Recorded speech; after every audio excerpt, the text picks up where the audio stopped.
right, we're going to take you to Calgary for a live look at this hour. The city is playing host to this year's Conservative Convention, with Pierre Poilievre up for a leadership review this evening. For more on this, let's bring in CTV's Jeremie, who is live for us. Jeremie, thank you very much for being here. The leadership vote is a mandatory process. Walk us through what it will look like and who all will be involved.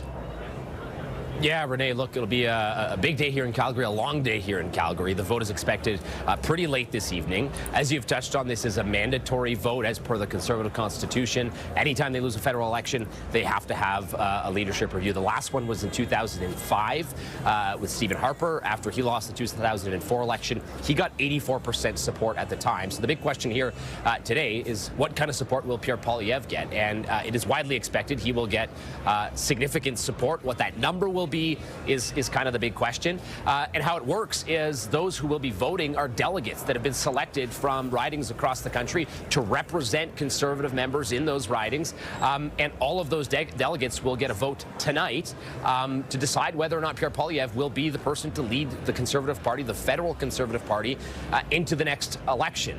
Now, that vote is expected pretty late. Mr. Poilievre is expected to deliver a speech around 8:30 p.m. That's Mountain Time here in Calgary, and the vote will happen after that. There will be a period of time in which all of the delegates will get to vote, and then, of course, everyone will be waiting for the results. So that result is expected pretty late this evening, but certainly it is what many are focused on here at this convention, which is also a policy convention. The party is trying to, figure out its path forward and where it wants to go. I was speaking last night with a lot of, Conservatives, some MPs.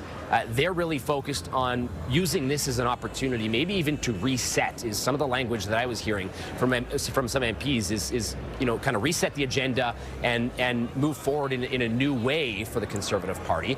Last night, during the opening ceremonies, we heard from a number of MPs that took the stage, spoke to the crowd here, all of which hit on two key topics. The first being they were celebrating what they believed was a significant result in the last federal election. They were able to grow the number of seats, nearly 150 seats in the House of Commons. All of that despite, of course, the fact that they lost the election and Conservative leader Pierre Poilievre lost his seat in the election.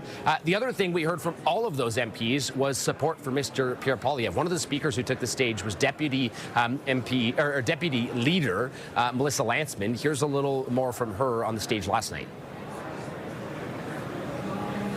I'm confident that Pierre, as our leader, we will come out this weekend even stronger, even more united, showing Canadians that we're ready to govern and we are ready to restore the promise of Canada.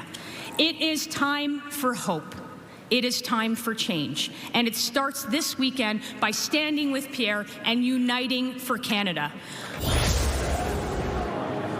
So that is the message, the push that we heard, Renee, from many of the MPs, caucus members, Pierre's caucus members, who are really pushing to, make sure that he remains the leader of this party moving forward as they, exit this convention with what they're hoping will be a clear path forward for the party as they hope to achieve a better result in the next election. That's what we keep hearing from everyone that's here. And stay with us here on CTV News Channel. We will bring you those results later on tonight when that vote does take place. We'll bring you the results as soon as possible. That is Jeremie Charron live for us in Ottawa. Thanks, Jeremie.